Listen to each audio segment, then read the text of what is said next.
Welcome back to JForrest English. I'm Jennifer, and today we're going to read a very interesting article from the BBC, and we're going to learn lots of advanced vocabulary, advanced grammar, natural expressions, and improve your pronunciation all at the same time. Let's get started. Our headline: the young workers dressing to stand out. As you can see, her outfit really stands out. Imagine there are all these other workers and they're wearing a plain white shirt and black pants. And she is wearing this very bright, colorful, and vintage outfit. She would stand out. The phrasal verb stand out, this means to be noticeable. To be noticeable in a group. So you have a group of different objects and one of them is more noticeable than the others. That object stands out. And it could stand out because of its size, it's bigger than the others or smaller, its color, or other reasons as well. So to stand out, to be very noticeable, and especially compared to other things or even people. So she stands out because of her outfit, what she's wearing. Let's continue on. Traditional thinking has generally been to dress to fit into the workplace. Here's another phrasal verb: to fit in. So the phrasal verb is to fit in, but when you specify the noun, in this case, the workplace, then we add into, to fit into the workplace. So I'll highlight all of this. So the phrasal verb to fit in is when you have a feeling that you belong or are accepted. When you're a new employee, you might not feel like you fit in. Or if you're new to a neighborhood or a sports team or any group of people, a new school, that's a great example. You might not feel like you fit in. You might not feel like you belong or are accepted. And unfortunately, a lot of my students don't feel like they fit in because of their English skills. So of course, to not fit in isn't a good feeling. You want to feel like you belong and are accepted. You want to feel like you fit in. So to fit into the workplace, a feeling of belonging or being accepted by a group. So they're saying traditionally you would wear the same clothes that your coworkers wear so you fit in. You have this sense of belonging. But this person here is doing something different. She's dressing to stand out, to be more noticeable, which could have the impact that she doesn't fit in. Let's find out. But in the pandemic era, these rules are going by the wayside.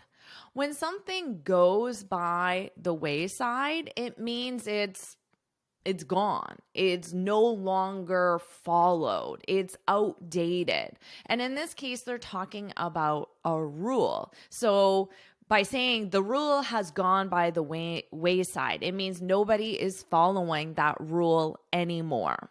So here's the definition here. Now, of course, in our modern era of technology, we could say that landlines, phones that are connected in your house, landlines have gone by the wayside. No one really uses them anymore, right? So in this case, you can use it when you use something, you stop using it, or you stop following a certain rule or practice. Monica Saleh, that's the woman here who dresses to stand out. Monica Saleh doesn't wear your average business casual clothing at the office. Instead, the 31-year-old software marketing manager has become well known for her love of rare vintage fashion at a large tech firm where she works in Indianapolis, US. Okay, vintage clothing is clothing from older decades or older generations. So from the 50s or 60s or 70s. So not from this modern time. It's from a past time or a past generation. And we can see an example of vintage clothing here. So this pattern, this color combination was very popular in, I don't know, maybe the 60s or the 70s. And this shirt was made in the 60s or 70s. And this represents vintage. And they also had this adjective here, rare. So a rare, of course, means not common, difficult to find. So it's not easy to find clothing that was made from the 60s or 70s, vintage clothing. You have to go to very special stores. So not common, not easy to find. Now let's take a look at her job title. She's a software marketing manager. Now, a lot of times I hear mistakes when students say their job title because they don't use an article. You have to use an article. I'm a software manager. I'm an accountant. So an, if you have a vowel sound, and then if you have a consonant sound. Don't forget that article. It sounds very beginner English, and you might not fit in. And you would stand out in a negative way. You would stand out because it's obvious that English isn't your first language if you make such a basic mistake like forgetting to put an article in front of your job title. So don't make that mistake. And if you do want to stand out in the workplace, be noticeable for your good qualities, then I want you to download this free speaking guide where I share 6 tips on how to speak English fluently and confidently. This is absolutely free. It's available on my website, so you can just look in the description for the link to download it. Absolutely free. And you can also find the link to download all the notes from the lesson in the description below. Let's continue on. Her outfits. So an outfit is a complete set of clothing that you wear. So it includes your shirt, your pants, your shoes. So it's everything that you're wearing is considered your outfit. So not just your shirt. You can only see my shirt now, but it would be my shirt and my pants. And even if I had shoes or a purse, all of that together would be considered an outfit. So her outfit, the total of all the clothes she's wearing. So in her case, the outfit would include her shirt, her pants. You can't really see it, but it looks like she has some colorful socks, her shoes, and let's say she was wearing a belt as well. That would be part of her outfit. Her outfits are a far cry from the average plain t-shirt and jeans. If something is a far cry from something else, it means it's very different from.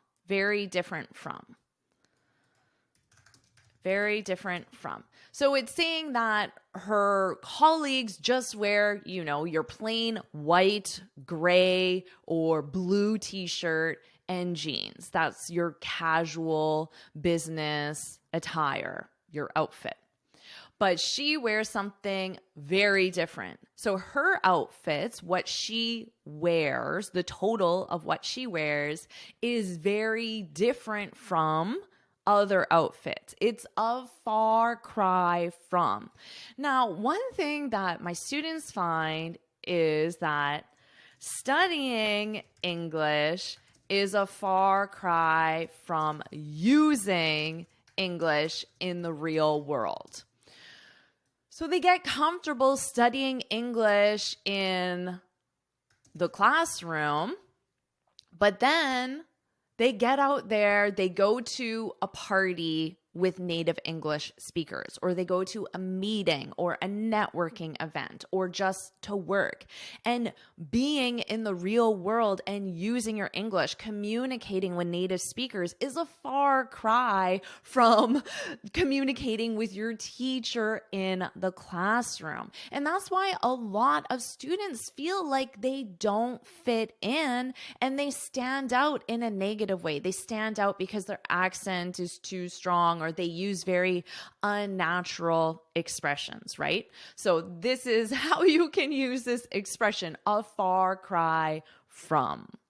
Now, if you want to stand out positively because you have such excellent communication skills and you want to fit into your workplace, then I want to tell you about the Finally Fluent Academy. This is my premium training program where we study native English speakers in the real world on YouTube, TV, movies, and the news, so you can improve your listening skills, learn natural expressions, and become fluent so you can fit into your workplace and stand out in a positive way. Plus, you'll have me as your personal teacher. So if you want more information on how to become a member, you can look in the description for the link on how to join. All right, let's continue. Her outfits are a far cry from the average plain t-shirt and jeans she sees among her colleagues. And she says her bold style has become a great talking point with them. When something is a talking point, is just a conversational topic. It's something you talk about. That's all that means. So her outfits are a talking point. It's something when she sees her colleagues, they say, "Oh, wow, where did you get that shirt? Tell me more about it. What generation is it from? Who designed it?" That's how it's a talking point. So here's a quote. So this, because we have these quotation marks here, it means that this woman, what's her name again? Monica. This woman, Monica, is now saying these words. So she said, having that opportunity to break down walls. When you break down walls, it just means to eliminate them. So it's a metaphorical wall. It's saying, here I am and here my colleague is, and there's a wall between us so we don't communicate easily. But if we eliminate that wall, if we break down that wall, then now I can easily communicate with my colleague. Having that opportunity to break down walls with people across different teams by talking about my outfits, this is how she breaks down the walls. So how she initiates conversation with her colleagues about her outfits is pretty awesome, she says. The company I work for is pretty large, and ever since I've been here, my notoriety has been extended through my fashion and what I wear. Being around people who might not know as much about these designers and catching their eye has always been an icebreaker. So an icebreaker is a way to initiate a conversation with someone. So if you're at a party or a networking event or even a meeting and there are a lot of new people and you've never met those people, you want an icebreaker. You want a way to initiate a conversation with someone. So at a party, an icebreaker could be a simple question. Oh, so how do you know Jane? If it's Jane's party. And you could go up to each person and that's your icebreaker. That's how you initiate conversation. How do you know Jane? How long have you known Jane? And you can talk about the host because both of you know Jane. So an icebreaker is a way to initiate, which is a way of saying start, to initiate conversation for the first time. So after you initiate that conversation, then the icebreaker is complete. All right, let's move on. Saleh is not the only person pushing back against traditional office wear conventions. Okay, when you push back against something, it means you resist it. You say, I don't agree with that. I don't want to do that. So you resist something. To resist something. So let's say your office has a new policy that says everyone must wear a suit and a tie to work. But before, you wore jeans and a t-shirt. So a lot of people could be upset about the change and they could push back against, because against is part of the expression. You push back against something, which means you say, no, I don't want to do that. I don't agree with that. I don't think that's a good idea. That's how you push back against something. So she's pushing back against your traditional t-shirt and jeans by wearing this very vintage, rare clothing that makes her stand out, be very noticeable. So she's not the only person pushing back against traditional office wear conventions, with many showing off their unconventional office attire. Attire is another word for outfit. So you could say office attire or office outfits. Notice here, if you have outfit, you need it with an S. There, because there's more than one. Their outfits. But attire does not take a plural form, So you just keep it without the S. Their attire is inappropriate. But you would have to say their outfits are inappropriate. Remember, you have to conjugate your verb with whatever the subject is. So here, their attire, but because it's singular, it represents it. It is inappropriate. Their outfits, because it's plural, it's they. They are inappropriate, okay? But it means the exact same thing. It's just a different word for it. And remember, an outfit is the totality of your clothing, of what you're wearing. So many are showing off. When you show off, it means that you just make it known to other people. So to show off their attire on social media, well, how would you show off your attire? You would take a picture of it and you would post it on social media with a headline and a hashtag in an attempt to have it seen by a large number of people. So that's how you would show it off, it being your attire.